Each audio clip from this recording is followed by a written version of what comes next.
का कागज बनाने के लिए जंगल काटने का अधिकार दिया था, वो कंपनी आजादी के 63 साल के बाद भी इस देश में जंगलों को काट रही है, सिगरेट बना रही है, कागज के लिए पेड़ों को बर्बाद किया जा रहा है और देश के पूरे पर्यावरण को प्रदूषित किया जा रहा है।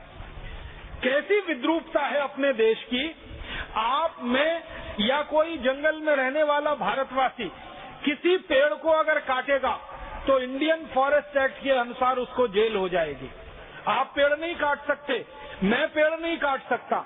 और इससे ज्यादा हास्यास्पद क्या होगा कि आपने कोई पेड़ लगाया, मैंने कोई पेड़ लगाया, मेरा लगाया हुआ पेड़ मैं नहीं काट सकता, आपका लगाया हुआ पेड़ आप नहीं काट सकते, कानून है। मैंने पेड़ लगाया, उसको बड़ा किया, आपने पेड़ लगाया, उसको बड़ा किया, जरूरत पड़ने पर मैं वो पेड़ काटूं या आप वो पेड़ काटें संभव नहीं है, कानून है और कानून के चलते आपको जेल हो जाएगी। लेकिन आपके लगाए हुए पेड़ को, मेरे लगाए हुए पेड़ को कोई विदेशी कंपनी सिगरेट बनाने के लिए काटे तो उस विदेशी कंपनी के किसी अधिकारी को सरकार न जेल भेजती है, न उसकी गिरफ्तारी करती है, न उसको कोई नोटिस दिया जाता है। और हर साल एक विदेशी कंपनी मात्र सिगरेट का कागज बनाने के लिए 1400 करोड़ पेड़ काट देती है हर साल। आप सोचिए, 1400 करोड़ एक विदेशी कंपनी के सिगरेट के कागज को बनाने के लिए, और सरकार खामोश है।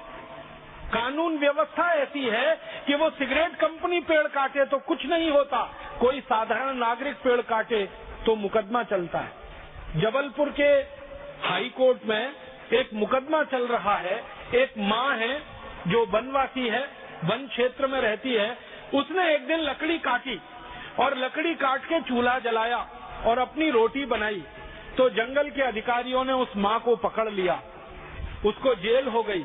फिर उच्च अदालत में उसको पेश किया गया तो उसके मुकदमे की जब सुनवाई हुई तो उस माँ को कहा गया कि इंडियन फॉरेस्ट एक्ट और फॉरेस्ट कंजर्वेशन एक्ट, ये दो कानून हैं, इनके अनुसार आपको जेल में भेजा जाएगा क्योंकि आपने लकड़ी काटी है।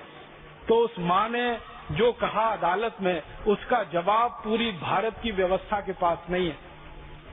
उस माँ ने जज से कहा कि जज साहब, मैं पढ़ी लिखी नहीं हूँ, मुझे कोई पढ़ाई नहीं आती है, मैं कभी स्कूल नहीं गई हूँ, और उसने कहा कि मैं किसी कानून को नहीं जानती हूँ, मैं तो अंगूठा टेक हूँ, अगर कहीं मुझे अपना नाम लिखने को कहा जाता है मैं तो अंगूठा लगाती हूँ, लेकिन मैं आपसे एक सवाल का जवाब चाहती हूँ और उस जवाब को अगर आप मुझे संतुष्टि से दे दें तो मैं जेल जाने को तैयार हूँ। उसने सवाल पूछा कि मैंने जंगल से लकड़ी काटी अपना चूल्हा जलाने के लिए और रोटी बनाने के लिए, और इस देश में बहुत सारे लोग लकड़ियां काट रहे हैं अपने घर का सोफा सेट बनाने के लिए, अपने घर की किवाड़े बनाने के लिए, अपने घर का दरवाजा बनाने के लिए।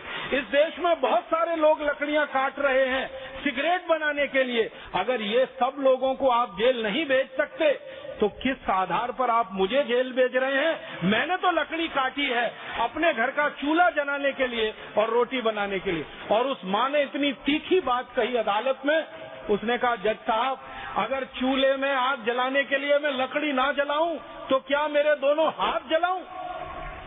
इस व्यवस्था के पास उसका कोई उत्तर नहीं। क्यों उत्तर नहीं है? क्योंकि व्यवस्था अंग्रेजों के जमाने की है, कानून अंग्रेजों के जमाने का है। Indian forest act, forest conservation act, जिसमें साधारण आदमी जंगल से लकड़ी लाए तो वो अपराधी है, और विशेष लोग जंगल के जंगल साफ कर दें, कंपनियों के लोग, अधिकारी, तो उनको कोई सजा नहीं है। ऐसा अत्याचार इस देश में अंग्रेजों के जमाने से शुरू हुआ, आज तक चला आ रहा है। इसी तरह के कई कानून हैं इस देश में।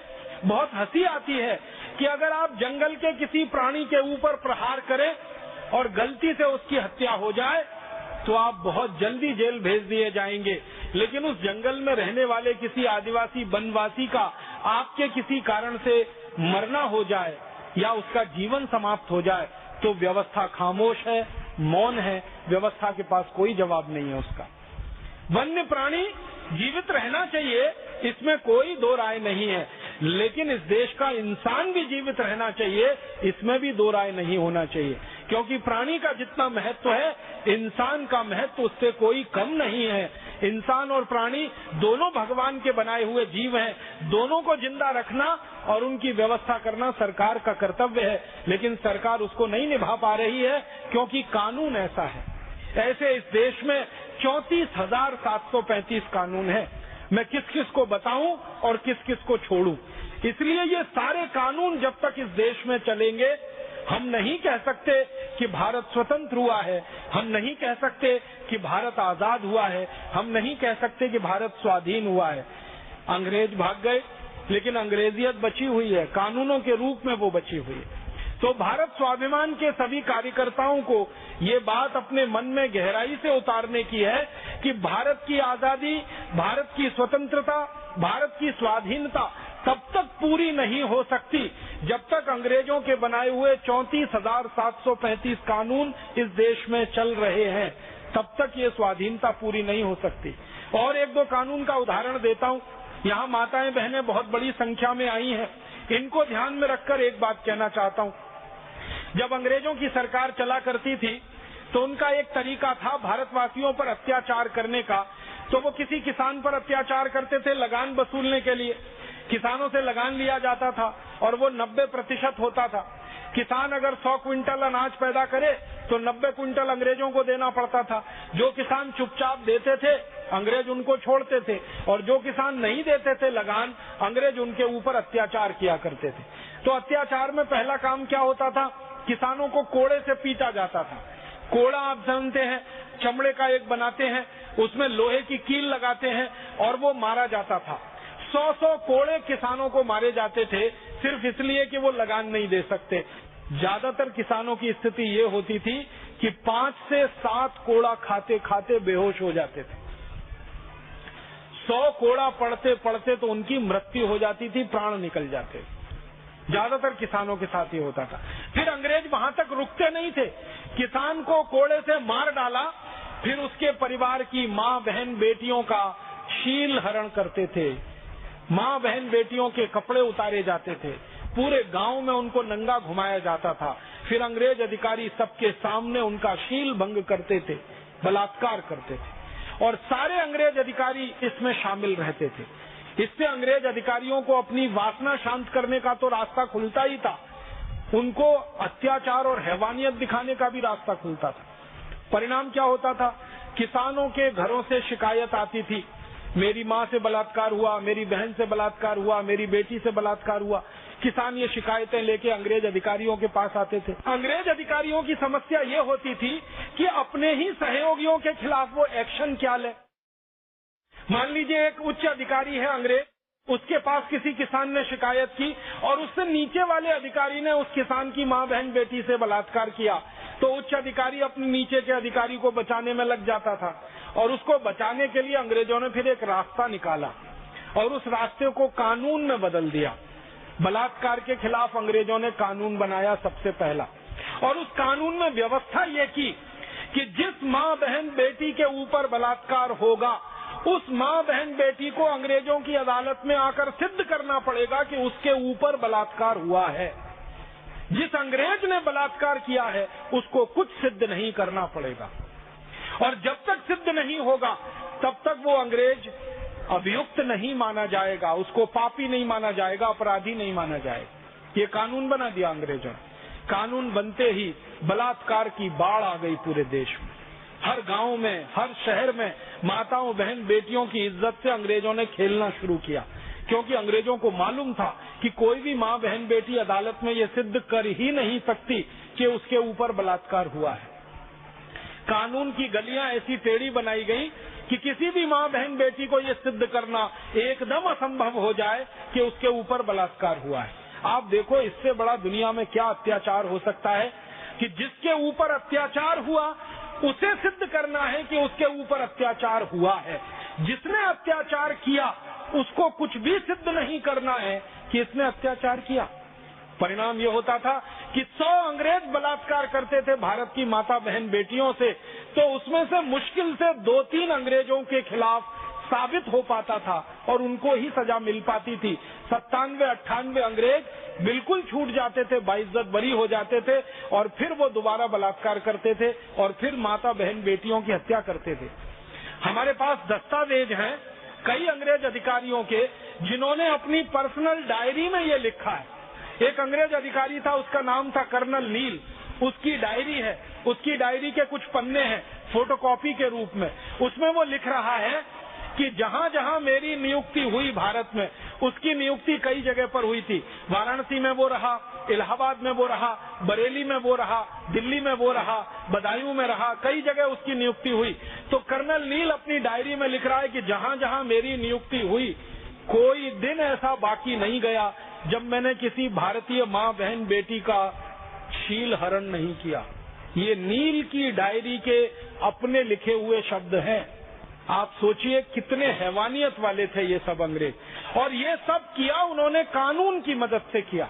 बलात्कार का कानून ऐसा बना दिया कोई भी माँ बहन बेटी सिद्ध ही ना कर सके और किसी भी अंग्रेज को उसमें सजा ना मिल सके। अब मुझे बहुत बड़ा दुख है, अफसोस है कि ये कानून आजादी मिलने के 15 अगस्त 1947 को जला डालना चाहिए था, ये खत्म कर देना चाहिए था, लेकिन यही कानून आजादी के 63 साल के बाद भी चल रहा है और आज भी इस देश में माताओं बहन बेटियों से बलात्कार हो रहे हैं और माताओं बहन बेटियों को अदालत में सिद्ध करना पड़ रहा है कि उनके खिलाफ अत्याचार हो रहा है। अत्याचार करने वाले को कुछ सिद्ध नहीं करना पड़ता अदालत में, ऐसी कार्यवाही होती है। आप जानते हैं किसी भी माँ बहन बेटी को खुलेआम सरेआम जवाब ऐसे सवाल पूछे कि उसके साथ बलात्कार हुआ या नहीं हुआ, वो अगर शब्द है थोड़ी भी सुसंस्कृत है, जवाब नहीं दे सकती है, उत्तर नहीं दे सकती है और उसके मौन का फायदा उठाकर ये कानून हमारे देश की करोड़ों माँ बहन बेटियों से खिलवाड़ करता है। बहुत दुख है ये कहते हुए कि बलात्कार के 100 अपराध इस देश में जब पुलिस के यहाँ रजिस्टर्ड होते हैं तो मात्र 5 अपराध में सजा होती है। 95 अपराधों में अपराधी छूटकर बाइज्जत बरी हो जाते हैं क्योंकि कानून अंग्रेजों के जमाने का बनाया हुआ। अब बलात्कार के कानून हो, चोरी डकैती के कानून हो, हिंसा के कानून हो, पुलिस के कानून हो, प्रशासन के कानून हो, टैक्स के कानून हो, शिक्षा व्यवस्था के कानून हो या हमारे देश में ये जंगलों की सुरक्षा के कानून हो, सबके सब अंग्रेजों के बनाए हुए, सबके सब उनके चलाए हुए, तो आप कैसे उम्मीद कर सकते हैं कि भारत के लोगों को इन कानूनों से न्याय मिल जाएगा। इन कानूनों के बारे में एक आखिरी बात और कहना चाहता हूँ। हमारे देश में न्याय व्यवस्था का जो सबसे बड़ा कानून है उसका नाम है इंडियन पीनल कोड, IPC। अगर यहाँ कोई वकील मित्र बैठे होंगे तो बात उनको बहुत जल्दी समझ में आएगी। और एक दूसरा कानून है सिविल प्रोसीजर कोड, CPC, और एक तीसरा कानून है क्रिमिनल प्रोसीजर कोड, अपराध दंड संहिता। तो IPC Indian penal code, CPC civil procedure code और CRPC माने क्रिमिनल प्रोसीजर कोड, ये 3 कानून हैं जो भारतीय न्याय व्यवस्था का आधार बनाए गए हैं या आधार माना जाता है। आपको मालूम है ये तीनों ही कानून अंग्रेजों के जमाने के बने हुए हैं। IPC को बनाने का काम तो खुद मैकॉले ने किया था।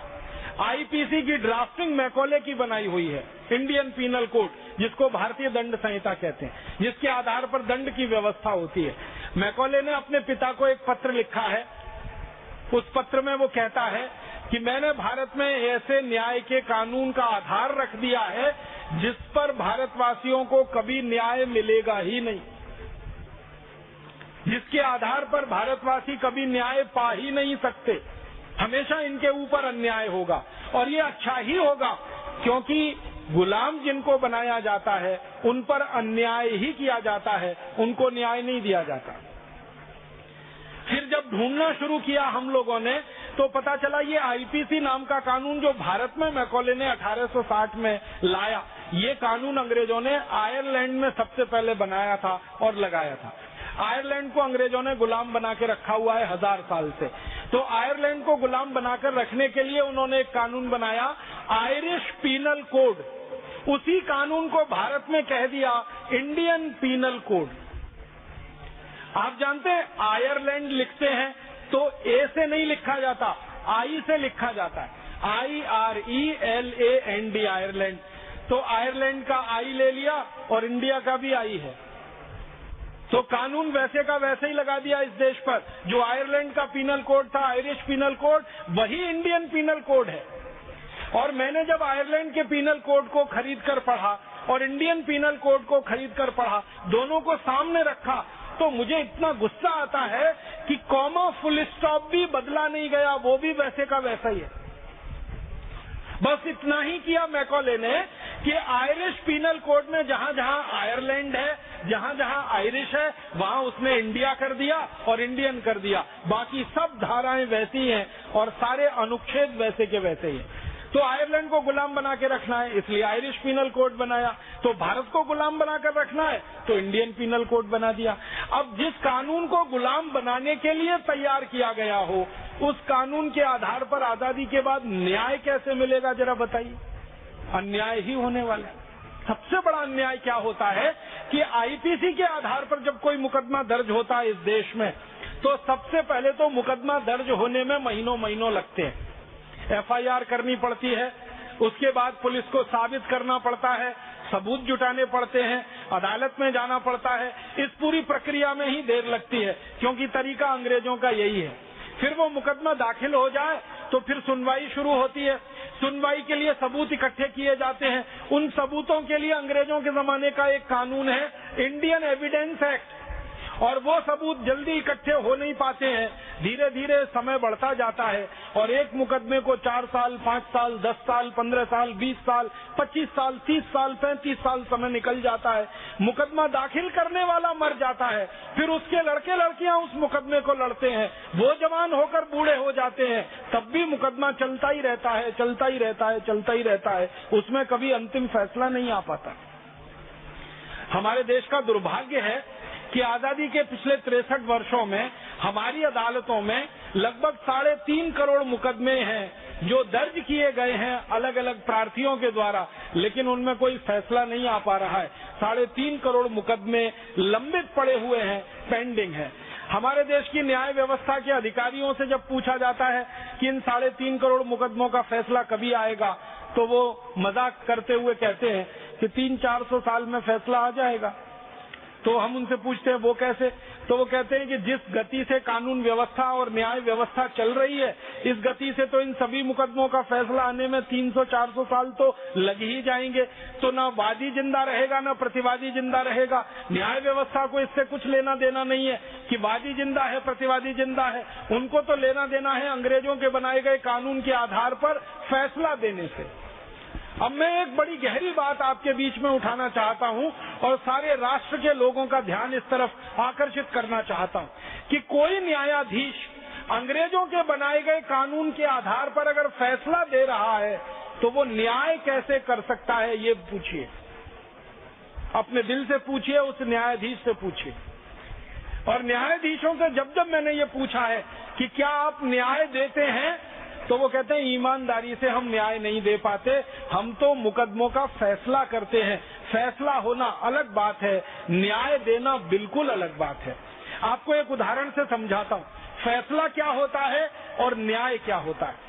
मान लीजिए आपने किसी गाय को डंडे से पीटा, तो कानून के हिसाब से आपको जेल हो जाएगी। गाय को डंडे से पीटना भारत में अपराध है, जुर्म है, इसके लिए जेल हो जाती है। लेकिन उसी गाय को आपने गर्दन से काट दिया और उसके मांस की बोटी बोटी आपने बेच दी बाजार में, आपको कुछ नहीं होगा, क्योंकि कानून से वो न्याय सम्मत है। अब गाय को डंडे से मारो तो जेल हो जाती है, लेकिन गाय को गर्दन से काटकर उसके मांस की बोटी बोटी बेचो तो भारत सरकार करोड़ों रुपए की सब्सिडी देती है आपको। मैं अगर गौशाला खोलना चाहूं तो इस देश की कानून व्यवस्था के अनुसार मुझे बैंक से कर्ज नहीं मिल सकता, लेकिन गाय को कत्ल करने के लिए कत्ल खाना बनाना हो, उसके लिए बैंक करोड़ों रुपए कर्ज देने को तैयार है मुझे। आप सोचिए, मैं गौशाला बना के गाय का दूध बेचना चाहता हूँ, बैंक के पास जाता हूँ, मुझे कर्ज दे दो। बैंक कहती है हमारी योजना में गाय को कर्ज देने की व्यवस्था नहीं है। लेकिन उसी बैंक के पास में जाता हूँ कि मुझे कत्ल खाना खोलना है और कर्ज दे दो, तो बैंक खुशी से कर्ज देती है। उस कर्जे पर ब्याज सबसे कम लिया जाता है और करोड़ों रुपए का कर्ज तो मुफ्त में दिया जाता है सब्सिडी के रूप में।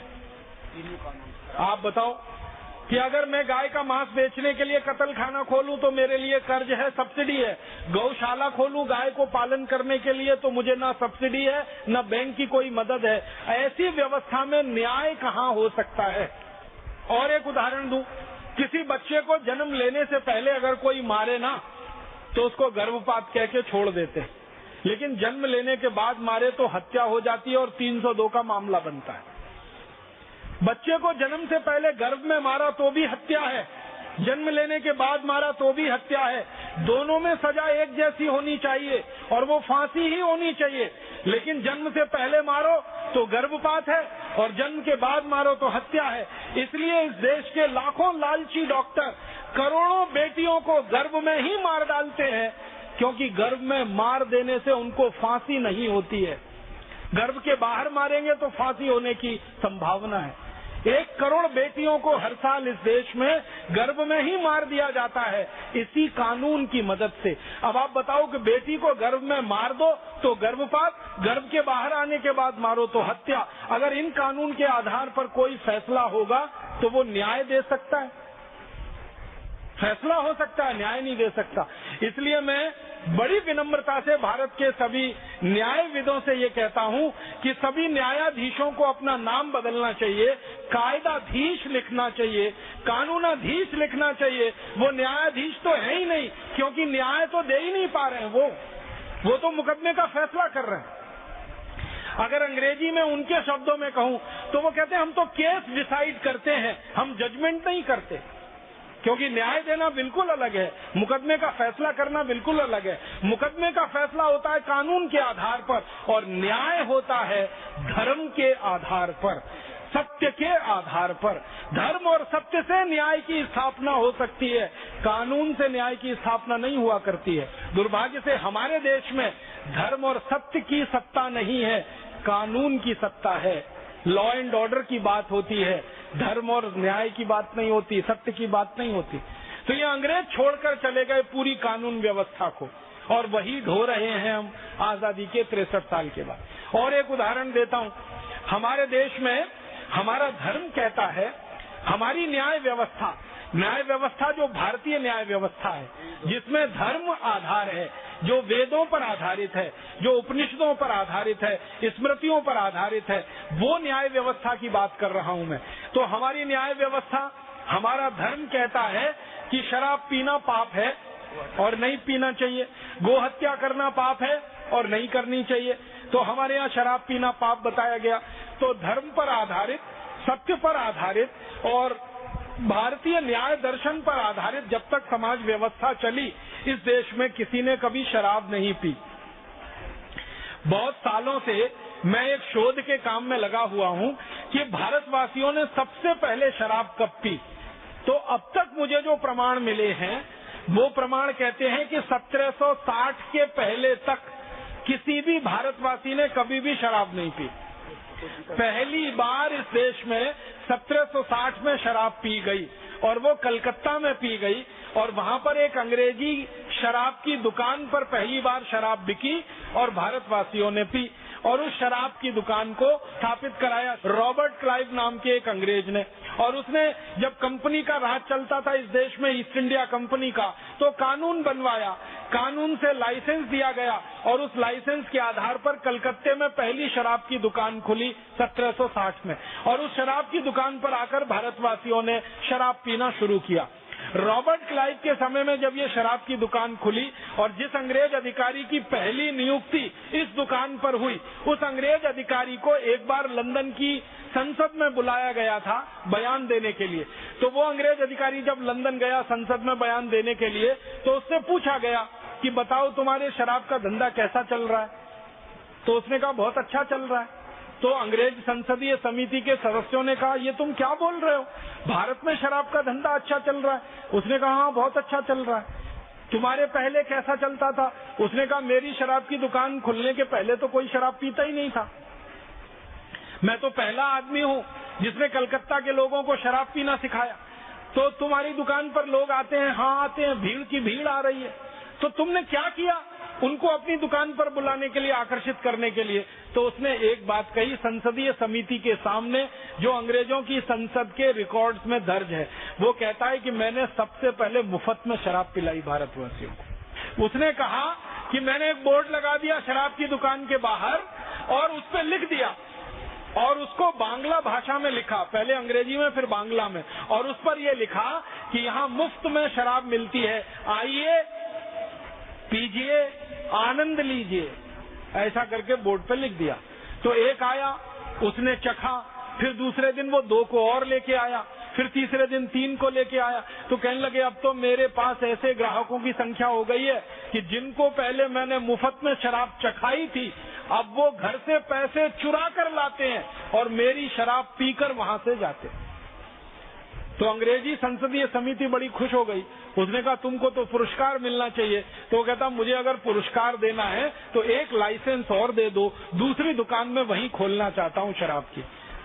तो दूसरी दुकान खुल गई, फिर तीसरी खुल गई, फिर चौथी खुल गई। एक दिन 350 दुकानें हो गई कलकत्ता में, और ये दुकानें बढ़ती नहीं। अंग्रेज इसको बढ़ाते रहे, शराब पीने का कानून बना दिया। कानून में ये लिख दिया कि अगर कोई बालिग हो गया तो शराब पीने का अधिकारी हो गया, जब तक वो नाबालिग है तब तक ना पिए, बालिग हो गया तो पीने लगे। अब हमारे यहाँ अंग्रेजों के जमाने में बहस चली कि भारत में कोई बालिग है या नाबालिग है, इसकी उम्र क्या मानी जाए। तो आपको सुनकर हैरानी होगी, मैं सबको बताना चाहता हूँ कि सालों साल अंग्रेजों ने बालिग होने की उम्र 14 साल रखी, फिर उसको 16 साल किया, फिर आते आते वो 18 साल हो गई। माने थोड़े समय तक ये था कि 14 साल के ऊपर हो जाए तो शराब पी ले। तो अंग्रेजों को पूछा गया कि तुमने ये 14 साल कैसे रख दिया। तो उन्होंने कहा हमारे इंग्लैंड में 14 साल में सब शराब पीने लगते हैं, तो हमने भारत में भी रख दिया। आप जानते हैं इंग्लैंड में 12-14 साल के बच्चे शराब पीने लगते हैं, क्योंकि उनके माता पिता पीते हैं, देख देख के वो भी पीने लगते हैं। यूरोप में भी 12-14 साल में शराब पीने लगते हैं। तो चूंकि यूरोप और इंग्लैंड में 12-14 साल में शराब पीने लगते, तो भारत में भी वही उम्र उन्होंने रख दी। फिर थोड़े दिन बहस होकर 16 साल किया, फिर उसको 18 साल कर दिया। अब भारत सरकार को क्या करना चाहिए था, आजादी मिलने के बाद ये कानून समाप्त कर देना चाहिए था, क्योंकि हमारे धर्म में, हमारी न्याय व्यवस्था में शराब पीना पाप है, अधर्म है और सबसे घृणित काम है, तो ये खत्म होना चाहिए था। लेकिन भारत सरकार तो काले अंग्रेजों ने चलाई ना। उन्होंने क्या किया कि ये शराब के कानून को और ज्यादा खुला कर दिया, और इतना खुला कर दिया कि पहले अंग्रेजों के जमाने में जब शराब का कानून बना था ना, तो अंग्रेजों ने उस कानून में एक जगह ये लिखा हुआ था कि भारत में अगर कहीं मंदिर है, कहीं मस्जिद है, तो उसके दूर दूर 500 मीटर तक शराब की दुकान नहीं होनी चाहिए। अंग्रेजों ने कानून में ये लिखा। मंदिर है, मस्जिद है, गुरुद्वारा है, चर्च है, कोई धर्म स्थान है, उससे 500 मीटर दूर तक कोई शराब की दुकान नहीं होनी चाहिए। फिर इसी में अंग्रेजों ने एक और वाक्य जोड़ा था कि विद्यालय है, विश्वविद्यालय है, कॉलेज है, तो उसके दूर दूर 500 मीटर तक शराब की दुकान नहीं होनी चाहिए। इन काले अंग्रेजों ने तो उसको भी हटा दिया उसमें से। इन काले अंग्रेजों ने आजादी के बाद जो कानून बनाया है, अब वो कानून ये है कि मंदिर के सामने शराब की दुकान है, मस्जिद के सामने शराब की दुकान है, गुरुद्वारों के सामने शराब की दुकानें हैं, और खाली शराब की ही दुकानें नहीं है, उससे ज्यादा और भी घृणित काम करने के दूसरे अड्डे वहां खोले हुए, जुए के अड्डे हैं, वेश्यावृत्ति के अड्डे हैं। ये अंग्रेजों का बनाया हुआ कानून है, और अंग्रेजों के बाद काले अंग्रेजों का बनाया हुआ कानून। परिणाम ये हुआ कि जिन अंग्रेजों ने एक शराब की दुकान खोली थी, आज इस देश में काले अंग्रेजों की मदद से लाइसेंसधारी शराब की दुकानें 32,000 हो गई हैं, और अगर आप बिना लाइसेंस वाली दुकानों को गिनेंगे तो वो 1 लाख से ज्यादा हैं। गांव गांव शराब की दुकान खुल रही है। अगर आप कल्पना करिए 1 लाख शराब की दुकानें हैं, तो इसका माने भारत के हर 6 गांवों के बीच में एक शराब की दुकान है। अब काले अंग्रेजों की तैयारी चल रही है कि हर गांव में एक शराब की दुकान होनी चाहिए, माने हर गांव में 6,38,000 से ज्यादा पूरे भारत में शराब की दुकानें होनी चाहिए। सारे देश को शराब में डुबो देना चाहिए, और इसकी नीति कई राज्यों में बनकर लागू हो रही है। कई राज्यों ने तो यहाँ तक तय कर लिया है कि गांव गांव में ही शराब नहीं मिलेगी, वैन चलाएंगे शराब बेचने वाली, जैसे मरीजों को ले जाने के लिए चिकित्सा सहायता वैन होती है ना, वैसे शराब बेचने के लिए वैन। दिल्ली सरकार का फैसला, राजस्थान सरकार का फैसला, भारत के कई राज्य सरकारें अब वाहन चलाएंगी, मोबाइल वैन चलाएंगी, उनमें गांव-गांव जाकर, घर-घर जाकर शराब परोसी जाएगी और लोगों को बेची जाएगी। हम कैसे कहें भारत स्वतंत्र हो गया? अंग्रेजों ने भारतवासियों को शराब में डुबोया तो उनके पीछे स्वार्थ था कि भारतवासी नशे के शिकार बने, इनको गुलाम बनाया जाए।